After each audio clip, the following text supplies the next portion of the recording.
One Richmond County Commissioner wants to put up cameras to catch litter bugs.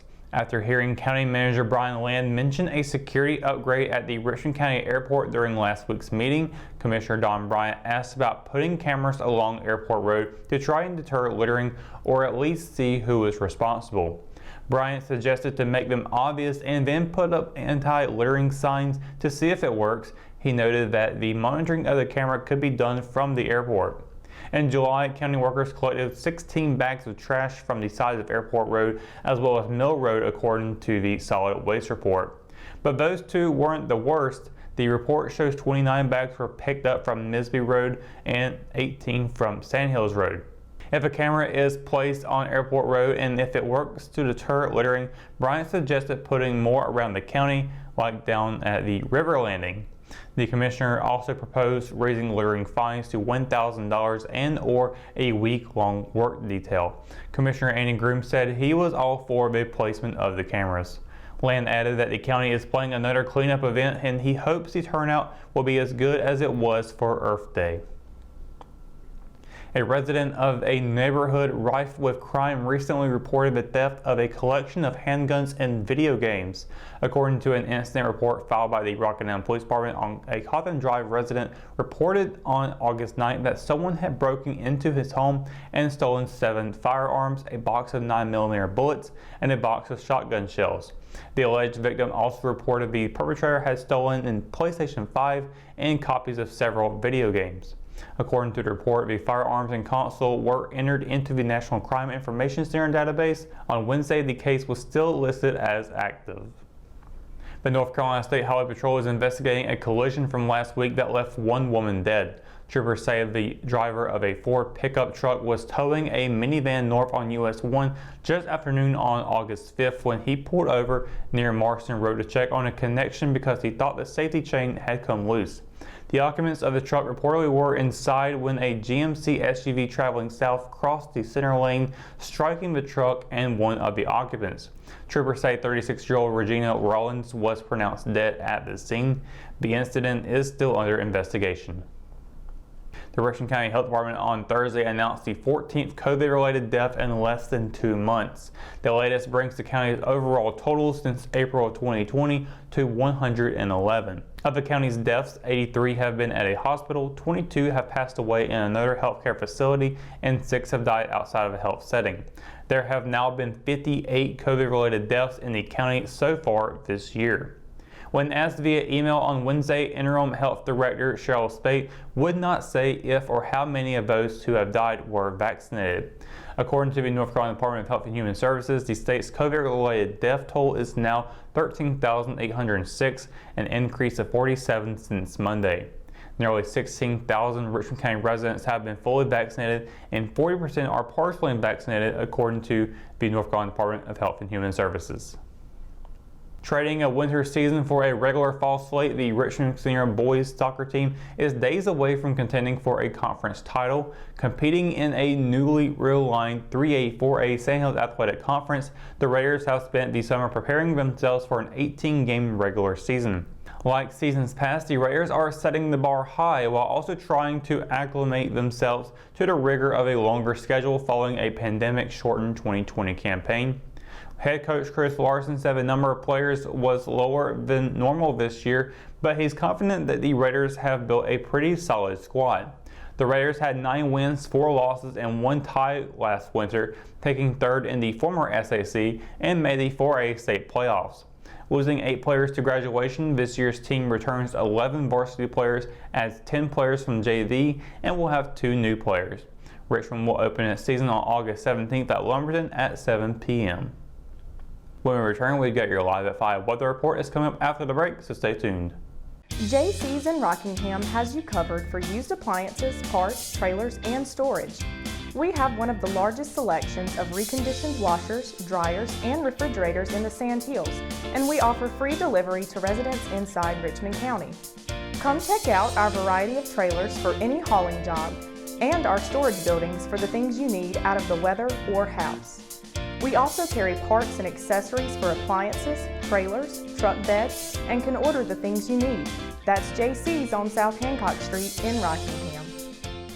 Hometown heroes, Well, maybe. When it comes to backyard comfort and no pesky mosquitoes, call Brown Termite and Pest Control at 910-895-6410 or 910-276-8870. Their team of superheroes can take back control of your paradise.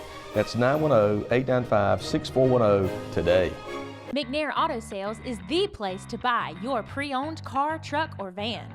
To be the best, it takes big selection, friendly staff, and great pricing. We guarantee a no-hassle buying experience, and financing is available right on site.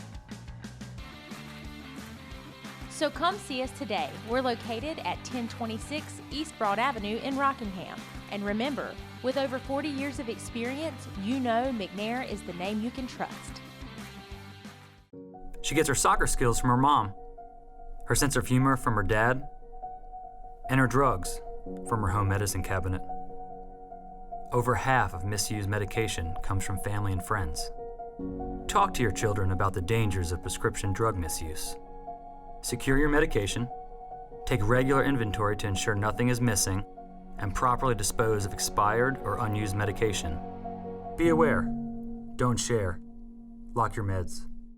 At Richmond County Hospice, we strive to provide high-quality care to our patients and their families. Whether it's the incredible hospitality at the Haven House or from the comfort of your own home, you can count on Hospice to be there for you. We also offer monthly grief support groups, and our chaplain will be there to hold your hand in prayer. Through our amazing staff and our volunteers, Hospice has made difficult times easier for our community. Call the number on your screen if you feel that you or your loved one may benefit from our services. Richmond County Hospice.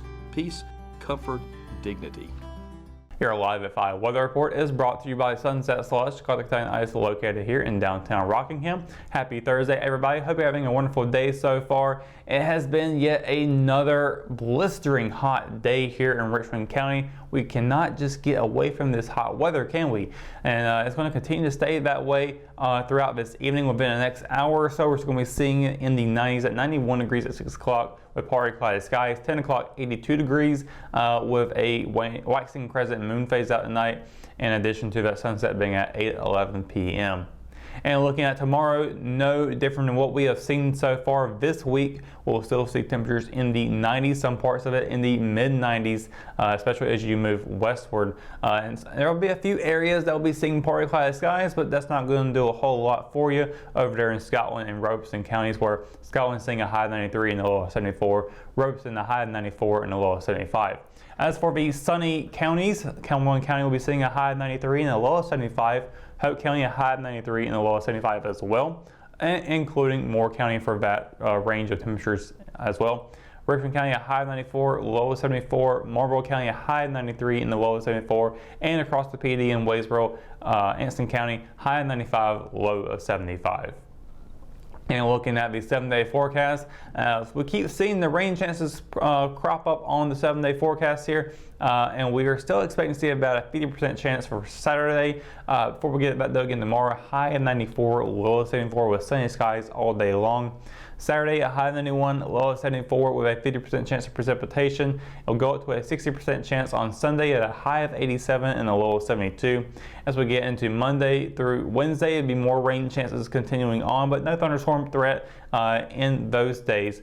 Monday, a high of 81, a low of 71 with a 70% chance of rain. That carries over into Tuesday with a high of 82 and a low of 71. And then it'll drop down to a 60% chance in the afternoon for Wednesday at a high of 83 and a low of 71. And then as we get into Thursday, it'll be mostly cloudy skies. We have high of 84 and a low of 71. So we'll be keeping an eye out if this rain will come into play. But right now we are looking to be seeing a lot of hot weather along the way still. So 5 days pretty much of 90-degree weather. Not the best feeling, especially if you are working out there in that heat. And if you are, definitely make sure you are taking some breaks because, well, it is too hot. Just make sure you get your bottle of water with you and you got your fan blowing with you, you got your AC running and everything. Stay cool, Richmond County, because it is still going to be another hot one tomorrow. So that's going to do it for your Live at 5 weather report and for tonight's edition of Live at 5. For the latest news, sports, and events happening in Richmond County, you can always visit richmondobserver.com or you can download the free RO app for your mobile devices. For the Live at 5 crew, I'm Russell Parker. Thanks for watching and we'll see you tomorrow. Good night, Richmond County.